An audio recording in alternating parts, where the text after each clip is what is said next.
I froze as my husband's angry voice echoed through the quiet hospital room. His eyes, full of rage I knew too well, locked onto mine. "You think you can talk back to me now?" he growled, stepping closer with a suitcase in his hand.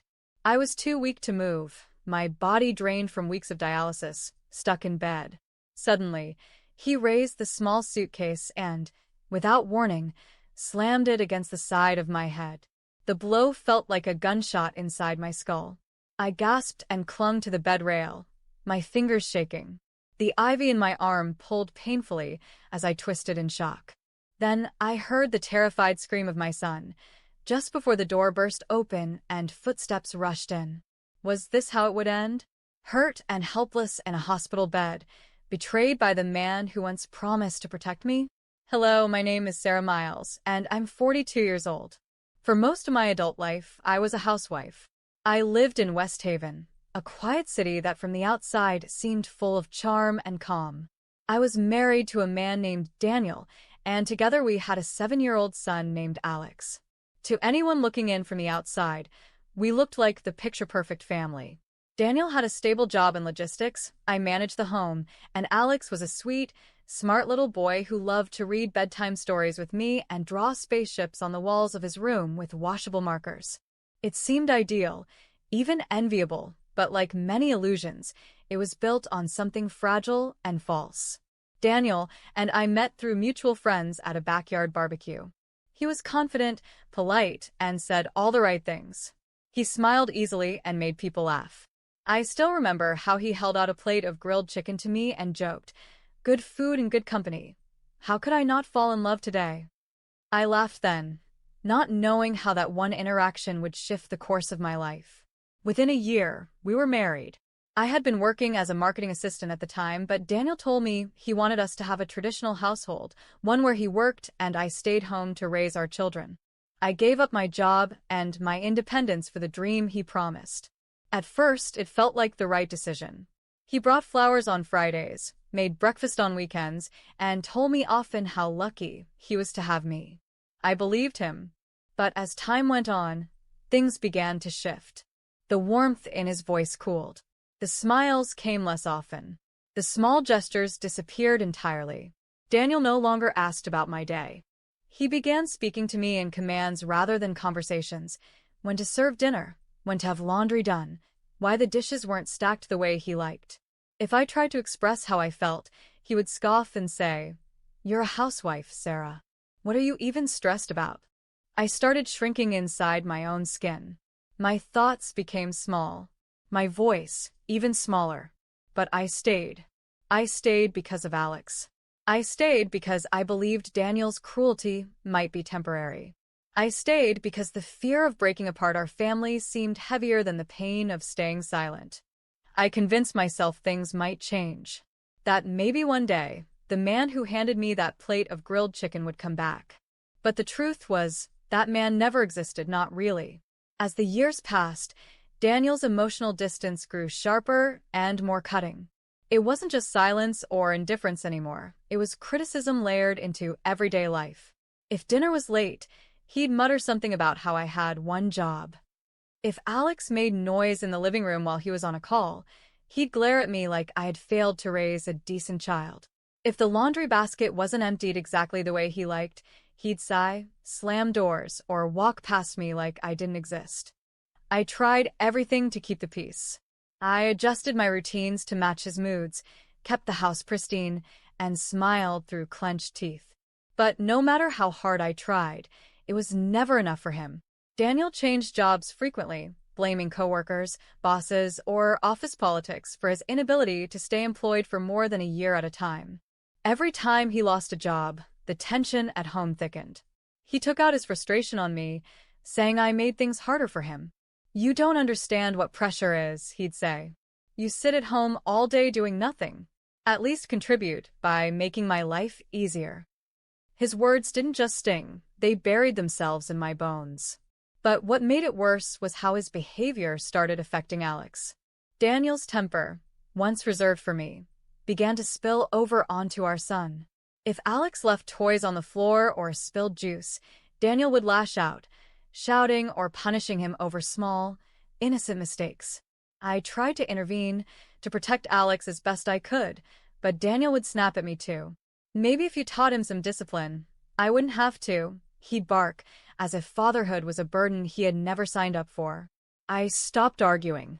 I learned to anticipate the storms, to keep Alex away when I sensed Daniel's fuse burning short. I carried the weight of our home, of our son's emotional safety, and of my own vanishing self-worth. I often cried in silence, late at night, once Alex was asleep. My reflection in the mirror felt unfamiliar. I had turned into someone who flinched at sudden movements, who apologized without reason, who lived in a constant state of anxiety. But I still told myself that leaving wasn't an option, not yet. I had no job, no savings, no backup plan. And so I stayed until my body gave up before I could. It started with exhaustion I couldn't explain. No matter how much I slept, I woke up feeling drained. My legs swelled, my appetite faded, and I constantly felt nauseous. I told myself it was just stress. After all, Daniel's mood swings and the pressure of raising Alex alone could wear anyone down. But things got worse. I'd stand in the kitchen and feel the room spin. My hands trembled when I folded laundry. There were days I had to sit on the floor while making Alex's lunch because my knees felt too weak to support me. One evening, while washing dishes, I collapsed. I don't remember falling, only the sound of glass shattering and Alex's voice screaming, "Mom." When I opened my eyes, I was in a hospital bed, a nurse checking my pulse, and a soft beeping sound echoing from the monitor beside me. Tubes ran from my arm to an IV. The lights were too bright. My body felt like it had given up. The doctors told me my kidneys were failing. The damage had built up slowly over time, unnoticed and untreated. I needed immediate dialysis and would have to remain in the hospital until my condition stabilized. I didn't fully understand everything they said at first. The medical terms blurred together. All I could think about was Alex, who was watching him. Was he okay? Did he see me fall? My parents, Margaret and Robert, arrived soon after the diagnosis. They took over everything, caring for Alex, talking to the doctors, managing the daily routines I could no longer handle. They didn't ask questions. They just stepped in with quiet, unwavering support. I cried when I saw them. Not because I was sick, but because for the first time in years, I didn't feel alone. Daniel, on the other hand, didn't show up. Not the first day. Not the second. Not even after a week. No calls. No messages. Nothing.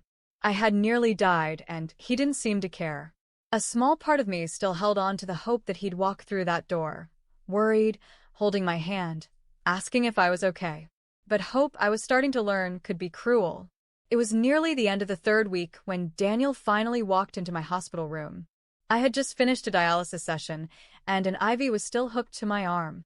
I was tired, my body sore, my thoughts scattered, but I sat up a little when I saw him. For a split second, I thought maybe he had come to check on me, to bring Alex, or to apologize for his absence. But the expression on his face told me everything I needed to know. He wasn't angry. He wasn't worried. He was annoyed. He stood at the foot of my bed with his arms crossed, not even bothering to ask how I was. Then, in a flat, cold voice, he said, "Do you have any idea how much of a burden you've become?" The words hit harder than any pain my body had endured these past weeks. I blinked at him, thinking I had misheard. But he kept going. "You're just lying here doing nothing while I have to deal with everything. I can't afford this, Sarah. I'm not made to carry this mess. You need to figure it out." I stared at him, heart pounding, voice trembling. "I didn't choose this, Daniel. I didn't ask for kidney failure. I didn't ask to be in this hospital." He scoffed and stepped closer. "That doesn't matter. I can't keep supporting a woman who's just wasting space. Sell your jewelry. Cover your own expenses. I'm not wasting another dime on you." And then, without a flicker of hesitation, he placed a small suitcase on the chair beside my bed. "I packed your things. When they discharge you, don't bother coming home. There's no place for you in my house anymore." For a moment, I couldn't breathe. The room seemed to spin. "You're serious?" I whispered. "After everything I gave up for you, this is what you do?" He raised his voice. "Don't talk back to me, Sarah. You're useless now. This isn't a partnership, it's charity. And I'm done. I could feel my chest tighten, not from illness, but from something deeper. The years of being silenced, belittled, controlled, they boiled to the surface all at once. I looked him in the eyes and said, "You don't get to throw me away like this." That's when his face twisted. Without warning, he grabbed the suitcase, the very one he had packed for me, and swung it toward me. Before I could react, the hard corner slammed into the side of my head. The pain was sharp, immediate. I cried out, and the sound of Alex's voice pierced through the room. He had been sitting quietly in the corner, watching in stunned silence, but now he screamed, "Stop!" Within seconds, the door burst open. A nurse and a hospital security guard rushed in. "What is going on here?" the nurse demanded. "She provoked me," Daniel shouted, fists clenched, still standing beside the bed. "Step away from her now," the security guard ordered, grabbing Daniel's arm. He resisted, but the guard tightened his hold. "You just assaulted a patient in a hospital. You're not going anywhere." Daniel turned to me one last time, his voice low and seething. "You'll regret this." But I didn't respond. My head throbbed, and tears streamed down my face, not just from the physical pain, but from the final, undeniable proof that Daniel had never loved me. The nurse checked my bleeding head, her voice soft and calm. "You're safe now," she said. "We'll take care of you. He won't come near you again." The hours following the attack blurred into a mix of flashing lights, medical checks, and hushed voices. The nurse pressed gauze to the side of my head as I lay trembling, the pain still radiating from where the suitcase had struck me. Alex held my hand tightly, his small fingers shaking in mine. I tried to stay strong for him, but I could see the fear in his eyes, the confusion of a child who had just watched his father turn into a monster. I whispered, "It's going to be okay," more for myself than for him. Hospital security had already called the police. Within 30 minutes, Daniel was in handcuffs, escorted out through the hospital corridor. I didn't see his face again. I didn't want to. The police took statements from the nurse, the guard, and even brief notes from Alex's reaction. A formal case was opened against him for domestic assault and endangerment. After the chaos settled, the nurse sat beside me and gently asked if there was anyone I could call. Without hesitation, I asked her to dial my parents. My voice was weak, but firm. "Please tell them it's urgent." Less than an hour later, my mother and father walked through the door. My mother rushed to my side, her face stricken with worry, while my father wrapped his arms around Alex, whispering that everything was going to be all right. I broke down. I told them everything. Not just about the suitcase or the hospital, but about the years of emotional abuse, the neglect, the way I had slowly disappeared inside my own home. My mother cried quietly as she wiped my tears, while my father sat in stunned silence, nodding, absorbing the truth. They didn't ask why I stayed. They didn't judge. They simply said, "You're not going back there. Not ever again." Over the next few days, the hospital conducted further scans to ensure there was no serious internal damage from the blow. The wound on my head was treated and bandaged, and I resumed my dialysis schedule under watchful eyes. Every time I opened them, Alex was near, drawing pictures beside my bed or playing with the corner of my blanket. My parents alternated staying overnight, making sure I was never alone. For the first time in a long time, I felt like someone had me. Truly had me. In those quiet moments between the beeping machines and the flow of IV, I began to think about the future. Not the one Daniel had promised, but the one I might finally build for myself. I knew healing would take time, but for the first time in years, I wasn't afraid. 3 weeks later, I was discharged from the hospital. My body still needed rest, and I would continue dialysis treatments several times a week, but I was stable. The day I left, my parents were waiting outside with Alex and a folded blanket for my legs. Daniel hadn't contacted me once, not even to ask about Alex. There was no apology, no concern, no remorse. Just silence. That silence told me more than his words ever had. It told me that going back was never an option. I didn't return to our old house. I didn't even drive past it. My parents brought me straight to their home, the one I grew up in. It felt surreal to be back in my childhood bedroom, the wallpaper faded but familiar, my old bookshelf still holding worn novels and picture frames from a better time. But more than anything, it felt safe. Alex had his own small room next to mine. At night, he curled up beside me on the bed, his head resting near my shoulder. He didn't talk much about what he'd seen in the hospital, but sometimes he'd wake up crying and ask, "Mom, are we staying here forever?" And I'd whisper, "Yes, sweetheart. We're not going back." My parents took care of everything. My mother made sure I had what I needed for my dialysis days. My father drove Alex to school and picked him up every afternoon. They were patient, never pushing me to make decisions or talk about the case unless I wanted to. They just made space for me, for Alex, for healing. But even as I rested, I knew this wasn't the end. Daniel had to answer for what he did, not just to me, but to Alex. That suitcase, that blow, the years of emotional erosion, it wasn't something I could let go without consequence. So, after speaking with the police officer assigned to the case, I contacted a lawyer. Her name was Amanda Lark, a woman with sharp eyes and a calm, confident voice. From the first call, I knew she understood. She had handled domestic violence cases before. She listened carefully, asked detailed questions, and then said, "You're not alone in this, Sarah. We're going to fight." We began preparing everything. Hospital records, photographs of my injuries, statements from the nurse and security guard, and proof of Daniel's neglect. I handed Amanda a file I had quietly kept over the years, copies of Daniel's text messages, photos of broken items at home, and a small journal I had written in when I had nowhere else to speak. It was hard reopening those wounds, but necessary. If I wanted a new life, I had to close the door on the old one completely, and that meant seeking justice. Preparing for the court case became part of my healing. It gave structure to my days, something solid to hold on to. Amanda guided me through every step, making sure I understood the legal process, the timeline, the importance of every document and testimony. She never once rushed me or made me feel overwhelmed. Her calm strength became a pillar I leaned on. The court hearing was scheduled 6 weeks after my hospital release. On the morning of the hearing, I woke up early. I dressed in a simple navy blue blouse and slacks. I wasn't trying to impress anyone, I just wanted to feel like myself again, a version of me that had been buried for too long. My mother braided my hair back gently while Alex sat in the hallway playing with a small toy truck. He knew I was going somewhere important, but I hadn't told him the details. All he knew was that his mom was going to be okay and that he was safe now. We arrived at the courthouse with Amanda.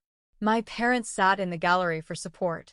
As I stepped into the courtroom, my stomach twisted. Daniel was already there, seated beside his lawyer. He looked smaller than I remembered, not physically, but somehow less. His eyes darted around the room, but he didn't look at me. Maybe he couldn't. Amanda began by laying out the facts, chronological, precise, unflinching. She described the long-term emotional abuse, my diagnosis, the hospital assault, and the impact it had on both me and Alex. Witnesses were called. The nurse who had cared for me, the security guard who had intervened. Their testimonies were clear and honest. They spoke of the fear in my voice, the pain in my eyes, the way Daniel had shown no remorse. Amanda then presented my medical records, the dialysis reports, the head injury from the suitcase, and the psychological evaluations I had undergone. She didn't dramatize anything. She simply told the truth, and the truth was powerful enough on its own. Daniel's lawyer tried to argue that he had simply lost his temper and that it was a moment of frustration. But Amanda stood up, calm as ever, and said, "This isn't about one moment. It's about a pattern of control, cruelty, and violence. Sarah didn't break because of one suitcase. She broke because of years of being treated like she didn't matter." Then it was my turn. I took the stand, hands trembling, voice steady. I told my story from the day we met to the moment the suitcase hit my head. I didn't cry. I didn't raise my voice. I just told the truth. And when I finished, the courtroom was silent. The judge took his time reviewing everything, testimonies, evidence, medical documentation. The room remained still, as if even the air was waiting for the verdict. I sat quietly beside Amanda, my hands folded in my lap. I didn't look at Daniel. I didn't need to. This moment wasn't about him anymore. It was about reclaiming my voice. Finally, the judge looked up. His words were measured, but firm. The evidence presented in this case clearly demonstrates a pattern of emotional and physical abuse, culminating in a violent assault on a vulnerable individual while hospitalized. The court finds the defendant, Daniel Price, guilty of domestic assault, endangerment, and aggravated battery.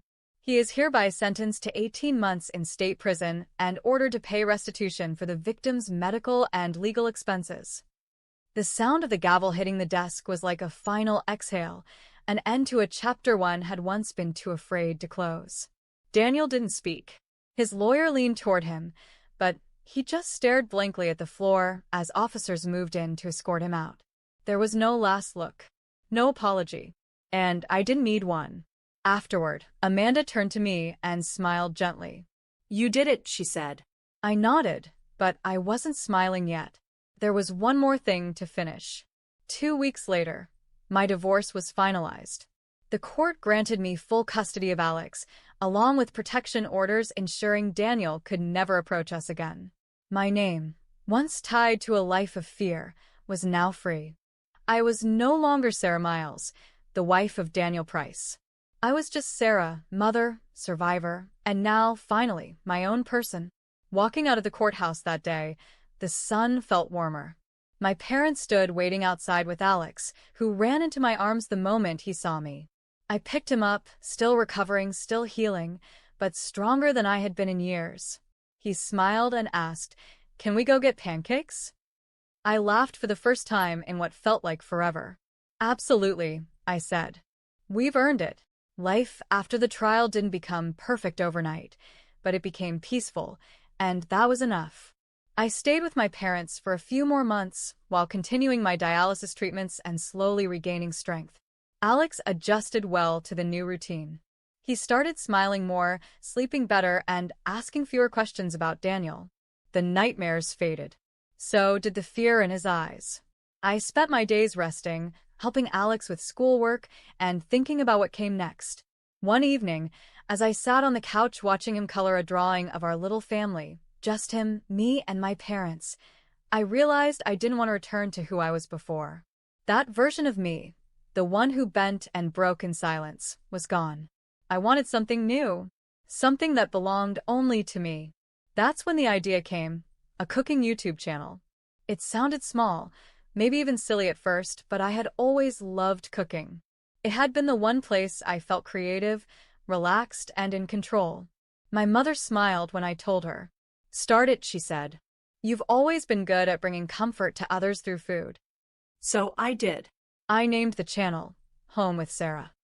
I began filming simple recipes from my parents' kitchen, easy meals, traditional dishes, lunchbox ideas for kids. I didn't hide my story. I spoke about what I'd been through, not in every video, but enough for people to understand where my strength came from. I shared how cooking had become my therapy, how the rhythm of chopping vegetables and stirring soup gave me peace. To my surprise, people began watching. And not just watching, connecting. Women from all over the country left comments. Some shared their own stories. Others just thanked me for the recipes and the calm tone of my voice. Within a few months, my subscriber count grew. Brands reached out. Revenue started coming in. Slowly, I began saving, not just for Alex's future, but for mine too. Our small apartment above my parents' garage became a cozy new home. It wasn't grand, but it was ours. At night, Alex and I would cook dinner together, sometimes filming new content, sometimes just laughing over pasta.